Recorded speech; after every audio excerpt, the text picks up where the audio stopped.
Welcome back to the brief at 30. You're here with me, Sandro Satyajit. Now on to one of the headline-making stories this afternoon. Veteran Sri Lankan filmmaker Sumitra Peries passed away on Thursday at the age of 88 while receiving treatment at a private hospital in Colombo. Sumitra Peries, born on the 24th of March 1934, was the first qualified Sri Lankan woman filmmaker and was known by all as the poetess of Sinhala cinema. She made a name for herself following the direction of the much-loved movie Ganga Addara. Sumitra was married to the late great Lester James Peries, who was considered as the father of Sri Lankan cinema. Sumitra began her education in Avisavilla, then later enrolled to Visakha Vidyalaya in Colombo, and at the age of 20 travelled to Europe to build her own career there, although she didn't know it at the time. With over 10 films to her name and having worked as screenwriter, director, producer and even editor of documentaries, Sumitra has emerged as one of the country's foremost cultural icons. Among the movies she directed were Gehanu Lamai, Ganga Addara, Yahalu Yeheli, Maya and Yahaluo. She further contributed as a film editor and was actively involved in the production of Gamperaliya, Delawak Atara, Bak Mahadige and Madul Duwa.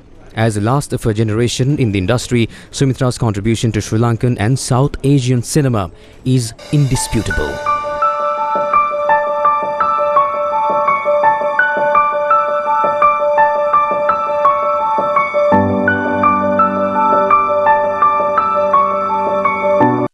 Overseas, the peacekeepers in the Democratic Republic of Congo have discovered mass graves containing the bodies of 49 civilians following a series of attacks blamed on a local armed group. Deputy spokesperson of the United Nations Farhan Haq says that the graves had been uncovered in two villages in northeast Ituri province, about 30 kilometers east of the town of Bunia. He said that a total of 42 victims, including 6 children, were discovered in a mass grave in the village of Nyamamba, while the bodies of 7 other men were found in another village, Bogi. Haq said the UN was calling for an investigation that would establish whether the mass graves and the attacks were linked.